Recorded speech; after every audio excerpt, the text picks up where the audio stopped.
Nas entrelinhas a história se faz. Mas, pessoal, agora falando um pouquinho do foco principal, né? Vamos falar um pouquinho do Sementes da Manhã.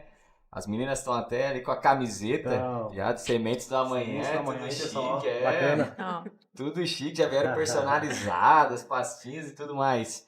Meninas, como é que surgiu essa ideia do projeto, né? Sementes do Amanhã? Da onde é que veio esse nome aí, Sementes do Amanhã? quer falar? Não, pode falar. Da Ô, gente, Ciane eles envergonhada, tá, dizem que eu pessoal? sou muito faladeira. Aí não tenho culpa também, né? Não, ninguém falou isso, gente. Ninguém falou É. isso, ó. Ninguém falou isso. Juro. Então, eu vou puxar, depois a Daci complementa. Bom, primeiro, nós temos uma raizinha lá na agricultura, né? Eu sou neta de agricultor, meu pai também foi agricultor, meu avô plantava melancia lá, Lagoa dos Esteves, ali Campo Mãe Luzia, que é a Içara. Então, né, quando tive a ideia, eu e a Daci, pensamos em contribuir com algo para o município que fosse meio que um resgate, né, desses nossos ancestrais, assim. Porque, pensa comigo, meus avós que plantavam melancia, feijão, milho, etc. Quantas famílias será que eles abasteceram? Quantas pessoas que eles alimentaram? E muitas vezes a gente não é agradecido, né? A gente vai no mercado, a gente compra, passa na fruteira, chega em casa. E hoje eu tento colocar essa consciência no meu menino de 5 anos. Tu sabia que alguém plantou antes disso? Pra gente poder comprar? Que alguém colheu, que alguém foi lá de madrugada, de manhãzinha, sábado, domingo, feriado, teve todo esse trabalho e cuidado de ter esse alimento pra gente? Porque se alguém não plantar, a gente não vai poder comer. A gente pode ter dinheiro, Exatamente. mas se não tiver o alimento, a gente não vai comer. E aí, claro, né, fala um pouquinho sobre a parte nutricional, mas foi um resgate, né, pessoal, tanto meu quanto da Das também, e como forma de devolver isso para eles, assim. Então, eu penso muito no meu avô paterno, que era agricultor, e vendo as crianças tendo essa consciência do porquê que é importante a gente saber da origem dos alimentos, ter a consciência do quanto, né, Jaguaruna produz, do potencial que tem a região aqui, porque eu via muitos alunos indo para a escola técnica e depois não voltando mais para a cidade, né? Então, como Nutri, eu pensei, poxa, o que a gente pode contribuir? Nutrição é alimento, alimento depende da terra. Então, né, a agronomia está ali ligada, os engenheiros agrônomos que são nossos parceiros, né, da IPAGRE, a gente só tem a agradecer.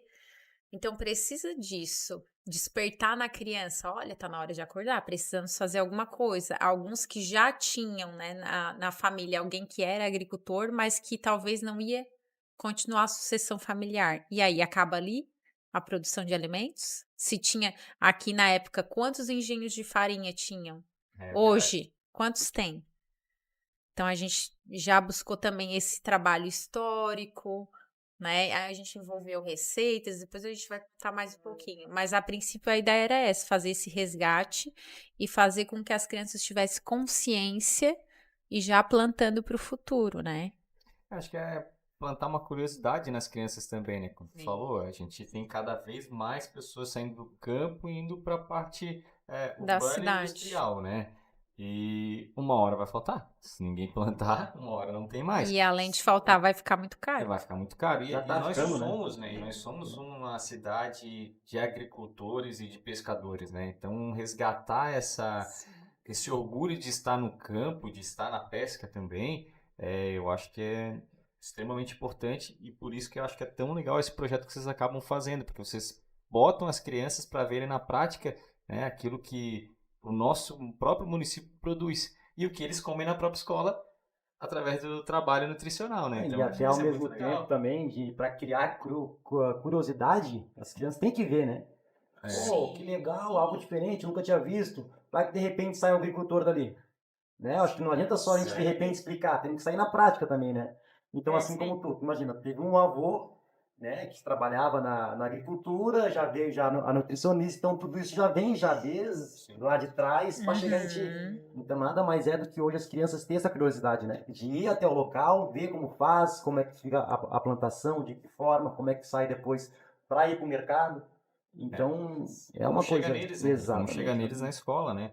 Ô, Daci, e quais são as turmas que vocês trabalham? Quais são as escolas que vocês trabalham?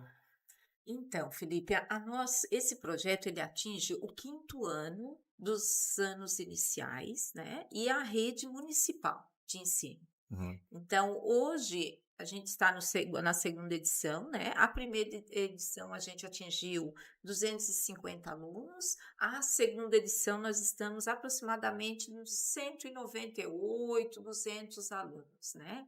Uhum. Mas é muito interessante, né? Como a Marielle falou, nós que somos, né, a nossa raiz lá na agricultura, eu sou Tu também também veio, né, neta, né, de agricultor. Meu pai é agricultor, se aposentou na agricultura, então a gente vem da cultura da mandioca. Meu pai tinha, né, meus avós tinham farinha, engenho de farinha. Então isso ficou muito, né, na nossa memória. Então a gente tenta resgatar essa cultura, né, e ver esse desafio, que para nós, né, cada edição é um desafio, mas é muito gratificante no final quando a gente, né, a gente vai contar aí no decorrer da conversa, mas os relatos, né, dos alunos que participam do projeto. Ah, que legal, né? Tu vê assim que é um trabalho grande, né, cara? Envolve mais de 200 alunos, né, na nossa rede municipal. E se essa sementinha plantada ali surtir efeito em pelo menos ali 10%, a gente já está ganhando muito, né? Está ganhando muito a cada ano dentro do nosso município. E por que o nome aí, Sementes da Manhã? Como é que surgiu esse nome aí?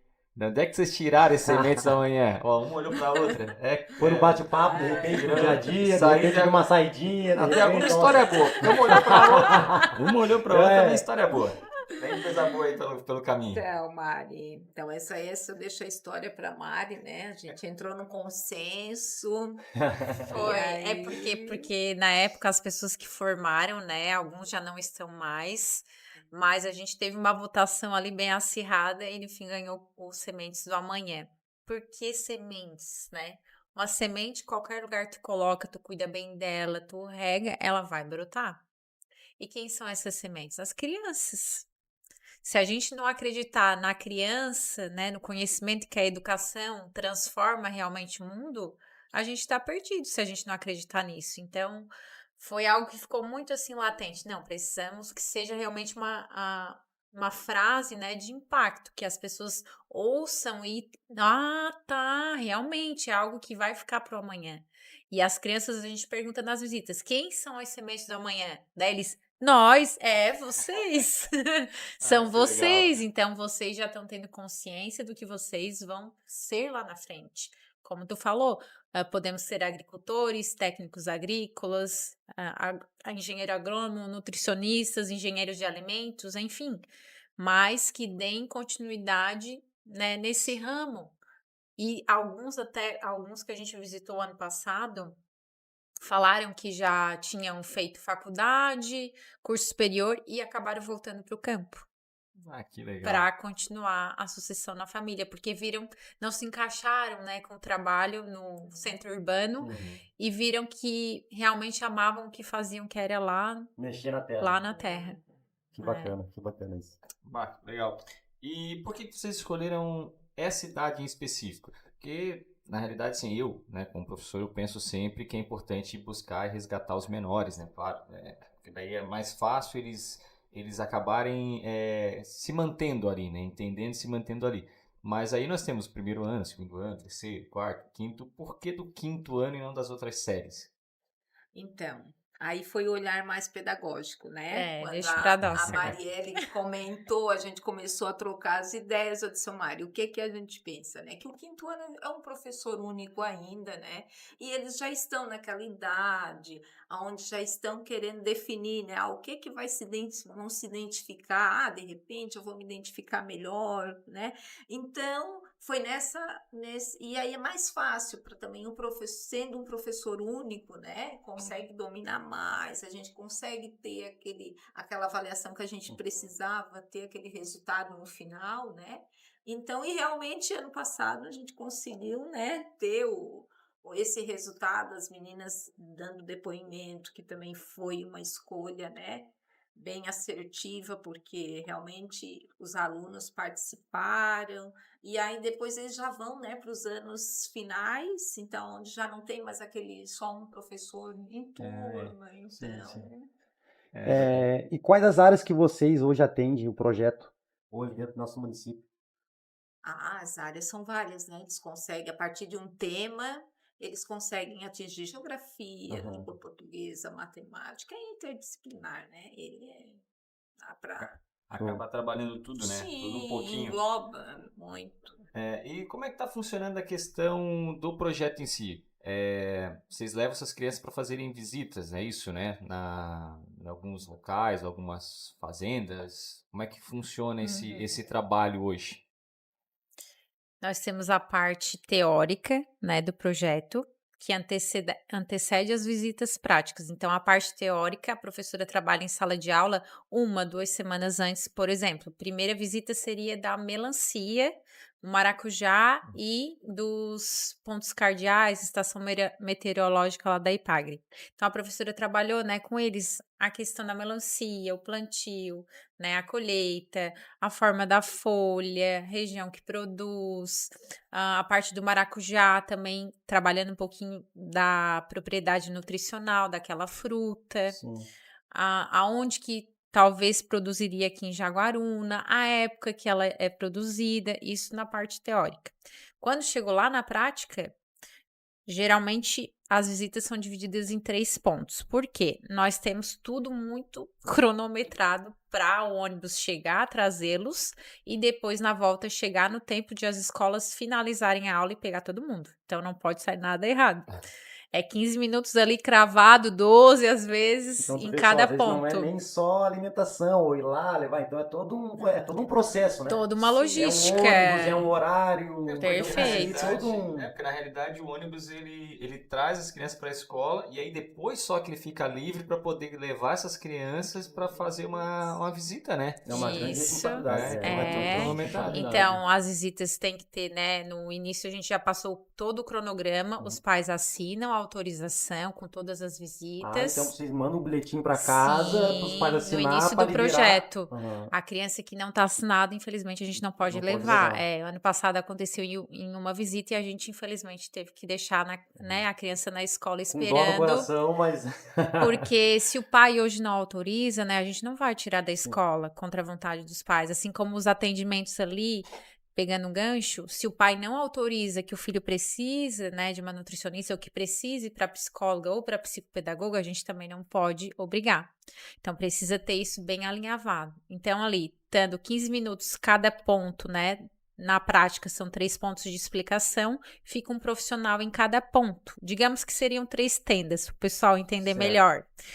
Lá na IPAGRE, então, tinha o ponto da melancia, tinha o ponto do maracujá e tinha o ponto da estação meteorológica. Então, os grupos vão rodando entre esses 3 pontos, os 15 minutos cada. No final, a gente fecha com um lanche e faz os sorteios, dá os recadinhos, né? Tem os combinados antes de sair. E aí fecha com aquela bagunça toda. A gente tem o nosso mascote também, né? O Melancito, que é o... o Melancito também acompanha vocês, é? Ele é o nosso Deve mascote. bagunçar bastante com esse Melancito. É forte, tá em tudo quanto é lugar, Melancito. Mas Então, ele faz uma bagunça legal lá com a gente, né? Geralmente na primeira aula e na formatura no final, que a gente depois vai falar um pouquinho. Nas entrelinhas a história se faz.